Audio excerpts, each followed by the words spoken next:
जायगायाव बसबास खालामनाया जाहैबाय जोङो 2005निफ्राय लानानै दिनै 2023सिम संसार जाबाय आरो बे जायगायाव। दा जोङो बेखौ फोरबो बैसागोखौ जोङो मालाबाबो खालामफेरनाय जायाखैमोन आरो जोङो बेबायदि गाजा गोमजा हिसाबै जोङो बिदि खालामफेराखै।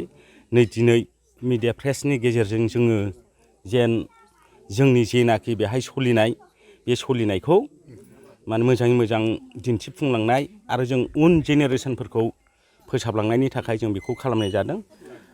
जोबोरैनो साबायखर बावनाय थाबाय मिडिया प्रेस हिसाबै आंबो नै दिनै भाग्य गोनां होनना बुंनांसिगोन नोंथांमोननि बे प्रेसाव फंनैसो बुंनो खाबु मोननायनि थाखाय। दा बिनि गेजेराव माने जोङो जेनाखि जोंनि फोरबो बैसागोजों आरो नैबे जोंनि बाथौ जेनाखि जोंनि बाथौरिजम नैबेखौ जोङो मोजाङै मोजां दैदेनलांनो हायो। बे दैदेनलांनायनि गेजेरजों जोङो फैबाय थागोन इयुन जोलैफोरखौ जों माबोरैहाय फोरोंलांगोन आरो फोरोंलांनांगौनि गोबां दायथ' थाबाय। जोङो सासे गामि आरो समाजारिनि गाबिथा एसे बोराइसा मानसि जानानै जे बिथांमोनखौ जोङो माखासे फोरोंलांनाय बा जों दिन्थिलाङाब्ला बै जेनेरेसनफ्रा बोरै रोंगोन आरो बोरै सोलिलांगोन। दा बिनि थाखायनो जोङो नैबेखौ स्टार्टिं हिसाबै देग्लायनि बोसोराव खालामजेननाय जाबाय आरो फैगोन बाराव जोङो बेबायदियैनो जे गाजा गोमजा हिसाबै जोङो दिनै बेहाय 2 नं लाइजौगुरि हिसाबै जोङो केबल जोङो मोनसेल' गामिनि गेजेराव जों गोसोखांलायनानै बेखौ खालामनाय जादों आरो फैगोन बाराव जोङो एसे खाथि खालानि आइ आफा रायजो राजाफोरखौ लिंहरदेरनानै जेन जोङो जोंनि नैबे बैसागो फोरबोखौ आरो हानायनिफ्राय साबसिननिफ्राय हामसिन जोङो जेन फोजौलांनो हायो आरो जोङो खालामलांनो हायो बेखौनो मिजिंथिदों आरो जोङो आसा खालामदों बयबो रायजो राजाफोरा जोंजों मदद खालामगोन आरो नैबेहाय जोङो मोजां गोजोन हिसाबै जोङो खुंफुंलांनो हागोन।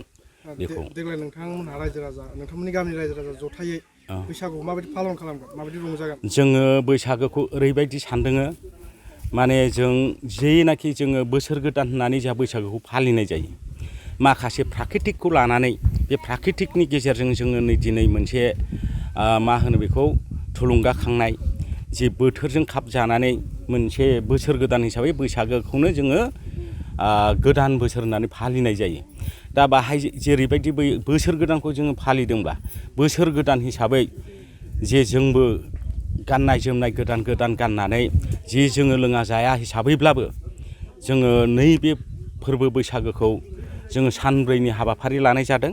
बे सानब्रै हाबाफारिनि गेजेराव जोङो ग्रोम ग्रोम हिनजावै हौवायै माने माखासे जोंनि जेनाखि जोंहा मा होनो बेखौ सिगांनि बायदि बेक्तिगत निजिस' दामनाय देनाय गैया होमब्लाबो जोङो दा जेनाखि मा खालामनो दानि दिनाव माखासे दामनाय देनाया अयन' सिस्टेम जाबाय बेजोंनो जोङो ग्रोम रंजालांगोन आरो जोङो सेस्था खालामदों फैगोन उननि बाराव माने जोङो जोंनिनो आगजु जेनाखि जोंहा माखासे दङ कालसार खाम सिफुं सेरजा जथा बेफोरजों फालिनांगौमोन नाथाय मा खालामनो दा जोंबो इसिबां गोबाव बोसोरनि नङा जाहैबाय गोदान सोदान हिसाबै माखासे थाखा फैसानि खोथा थाबाय माखासे बहुदथा समस्या थाबाय।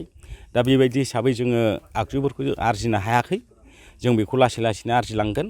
दा जोङो नैबे दामनाय देनाया माने जों देगफोर बायदिसिनाजोंनो जोङो रंजानानै माने जोङो बैसागो फोरबोखौ बाबेनहरसिगोन आरो। नोंथांमोननि लाइमोन बैसोआव बैसागु फालिनाय आरो आथिखालनि समाव बैसागु फालिनाय माबायदि फारागथि दं? दा माने लाइमोन बैसोआव आजिखालि मा खालामनो आजिखालिथ' बे लाइमोन बैसोफ्राबो जाहैबाय गावसोरबो दा माने मोनसे जिनिसा लाइमोन बैसोखौ जोङो फोसाबनो थाङोब्ला जोङो दिन्थिलांनांगौ जाहैबाय बै लाइमोन बैसो हिसाबै लाइमोन बैसोआव जेरैबायदि गाजा गोमजा खालामदों गाजा गोमजा खालामनानै लाइमोन उन्दै गथ'फ्रा बांसिन निसा जानानै खालामनाय जायो। दा बेनिखायनो जोङो निसाखौ एसे गोजानाव दोननानै जे रंजानाय बाजानायखौ जोङो गोथार हिसाबै जोङो नैबेखौ खालामनो सानदों। दा फारागथिया बेनो जाहैदों माने रंजानाय बाजानायाव लाइमोनफोरनिया एसे बारगा जायो नालाय दा बेहाय एसे जौमोन आरो लाइमोन बैसोफोरनि माबाया बाहाय एसे फारागथि थायो नालाय बेखौ जोङो जोंनि गेजेरजोंनो खावलायनाय आरो बुजायनायनि गेजेरजों बेखौ जों खालामनो सानदों। लानायनि उद्देश्यआ मा?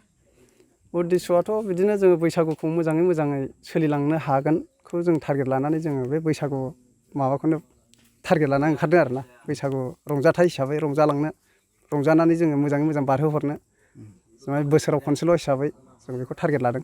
मा गामि बियो दा जोङो 2 नं लाइजौगुरि गामिया। एरियाथ' जोंना खुंग्रिङानो। खुंग्रिं एरिया हिसाबै जोङो दा माने बेयाव सोलिनानै दङ। माने जोंनावथ' जेबो माबा गैखाया नालाय खुंग्रिंजोंनो टाच खालामनानैसो जोङो लादों। दा खुंग्रिं एरिया हिसाबै जोंखौ मिथिजोबखायो। आगोलनिफ्राय बेबायदि बैसागु फोरबोखौ फालिबोदोंना? बैसागुखौ जोङो फालिदोंब्लाबो जास्ट जोंनियाव इसिबां माने माबा जानो हायाखैमोन। दिनै जोङो फार्स्ट टाइम जोङो स्ट्रंलि हिसाबै साबसिन खालामलांनो जों नाजानाय जादों आरो। मोनबेसे न'खरफोर दं? दा जोंनो ओरैनो न'खरा 36टा 36टा न'खर दं आरो। मेथाइ खननाय आर'ज खालामनाय बायदि हाबाफोर लादों नामा?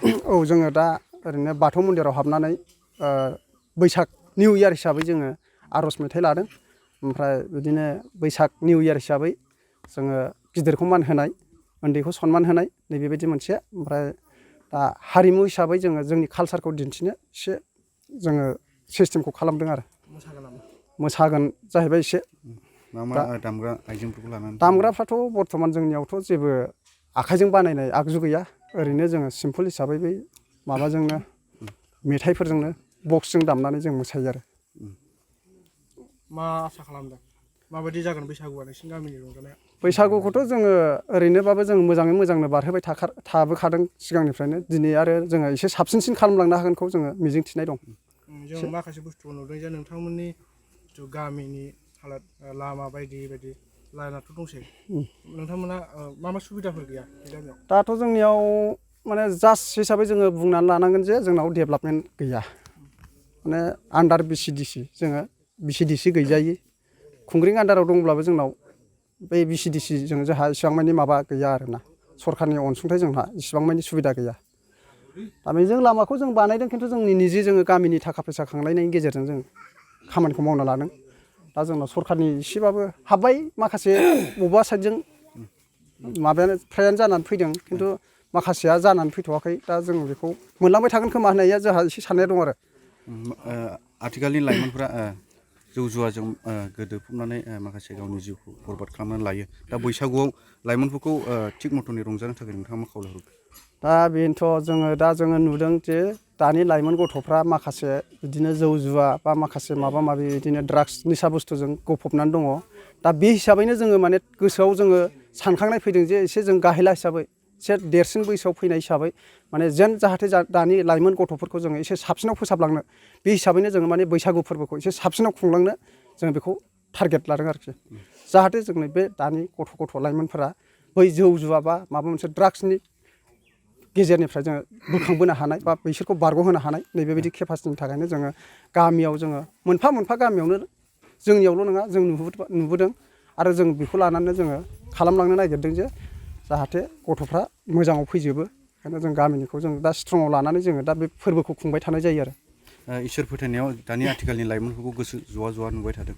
दा बिनि सायाव नोंथांमोननि बाथौ मण्डलिनि जानो नोंथांमोना लाइमोनफोरखौ माबायदि फोरोंलांगोन इसोर सिबिनो थाखाय? दा बेनो जेन जोंनाव धोरोमफ्रा गामियाव थिग गैयाब्ला, बिदिनो मन्दिर बायदिसिनाफोर थिग गैयाब्ला, मन्दिरफोरखौ जों मोजाङै स्ट्रंआव लानानै जोङो दैदेनलाङाबा सोलिलाङाबा बै दानि गथ'फोरा लाइमोनफोरा जेन बेबायदियाव बाहागो लानो मोनाबा बे जौ जुवा बा ड्राग्सनि गेजेरजों गफबलांगोन नैबेखौसो जों नुहुरो। बेनिखायनो जोङो माने धोरोमखौबो जों बोखांलांनो नाजागोन, आरोबाव गथ'फोरखौ जों बासायनो हानाय बायदि बे केपासिटिखौ जों लालांबाय थागोन।